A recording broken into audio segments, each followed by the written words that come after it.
Halo, nama saya Divo Milonino dari SMP Nation Star Academy dan saya akan mempresentasikan penelitian saya yang berjudul Deteksi Anomali Pergerakan IHSG menggunakan eksponen Hertz.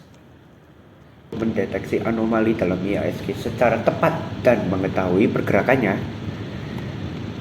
Untuk menghitung estimasi nilai eksponen Hertz dipakai cara rescaled range.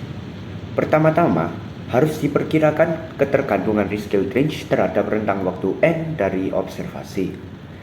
Suatu deret waktu dengan panjang penuh N dibagi menjadi sejumlah rentang waktu yang lebih pendek dengan panjang N kecil, di mana N kecil mengambil nilai N, N per 2, N per 4, dan seterusnya. Rata-rata rescaled range kemudian dihitung untuk setiap nilai N. Penelitian ini menggunakan data IHSG dari tahun 2016. Jendela waktu pengamatan adalah 512 hari dan diperbarui setiap 10 hari berikutnya hingga pertengahan Agustus 2025 saat makalah ini ditulis. Dalam jendela waktu 512 hari tersebut dibuat tentang rentang waktu yang lebih kecil yaitu 4, 8, 16, 32, 64, 108, dan 256 hari. Untuk setiap rentang waktu N, rescaled range diperhitungkan sebagai berikut. Langkah pertama adalah mencari rata-rata dari data persentase, lalu hitung deviasi antara X dan rata-ratanya, menghitung deviasi kumulatif Y ke T, menghitung jangkauan deviasi kumulatif R, menghitung deviasi standar, dan yang terakhir menghitung log R dibagi S. Ini adalah contoh perhitungan pada spreadsheet, perhitungan nilai R dibagi S ketika N sama dengan 4. Mendeteksi anomali dalam IHSG secara tepat dan mengetahui pergerakannya. Untuk menghitung estimasi nilai eksponen Hertz dipakai cara rescaled range. Pertama-tama, harus diperkirakan ketergantungan rescaled range terhadap rentang waktu N dari observasi. Suatu deret waktu dengan panjang penuh N dibagi menjadi sejumlah rentang waktu yang lebih pendek dengan panjang N kecil, di mana N kecil mengambil nilai N, N per 2, N per 4, dan seterusnya. Rata-rata rescaled range kemudian dihitung untuk setiap nilai N. Penelitian ini menggunakan data IHSG dari tahun 2016. Jendela waktu pengamatan adalah 512 hari dan diperbarui setiap 10 hari berikutnya hingga pertengahan Agustus 2025 saat makalah ini ditulis. Dalam jendela waktu 512 hari tersebut dibuat tentang rentang waktu yang lebih kecil yaitu 4, 8, 16, 32, 64, 108, dan 256 hari. Untuk setiap rentang waktu N, rescaled range diperhitungkan sebagai berikut.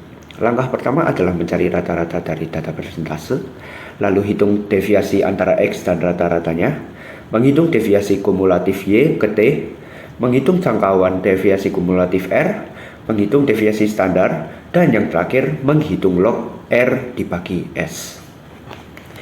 Ini adalah contoh perhitungan pada spreadsheet, perhitungan nilai R dibagi S ketika N sama dengan 4, dan contoh perhitungan rata-rata R dibagi S untuk setiap nilai N. Selanjutnya, dibuat grafik log N dengan log R dibagi S untuk masing-masing rentang waktu 4, 8, 16, 32, 64, 128, dan 256 hari. Nilai H adalah gradien dari garis regresi linear yang dibentuk dari data tersebut. Dari grafik di samping didapatkan nilai H sama dengan 0,56. Nilai H dihitung setiap selang 10 hari dan dicatat nilainya. Nilai H dari 512 hari pertama hingga 512 hari terakhir pencatatan disajikan dalam grafik berikut. Ini adalah grafik nilai H selama 10 tahun dan threshold yaitu garis hitam pada data historical. Dari gambar 4 dapat dilihat bahwa secara historikal sebagian besar data jauh di threshold adalah 0,54 dan 0,62. Nilai H yang berada di luar kisaran tersebut merupakan anomali. Ternyata nilai H berada di luar threshold pada kurun waktu terjadinya pandemi COVID yang menunjukkan adanya anomali pasar. Setelah pandemi mereda, nilai H pun kembali ke threshold. Pada saat penelitian ini ditulis, nilai H sedang berada di atas threshold lagi yang menunjukkan bahwa saat ini sedang ada anomali nilai IHSG. Fakta menunjukkan bahwa pada kurun waktu 7-21 Juli 2025, IHSG naik selama 11 hari berturut-turut yang merupakan kejadian pertama sejak era reformasi. Saat makalah ini ditulis, IHSG sedang berada di rekor tertingginya yaitu sebesar sekitar Rp88.000. Kenaikan IHSG di bulan Juli 2025 ini didorong oleh adanya sejumlah saham IPO baru yang berhasil menyerap sebagian besar kapitalisasi transaksi harian. Secara keseluruhan, eksponen Hurst itu dapat mendeteksi anomali dan membantu prediksi anomali nilai IHSG.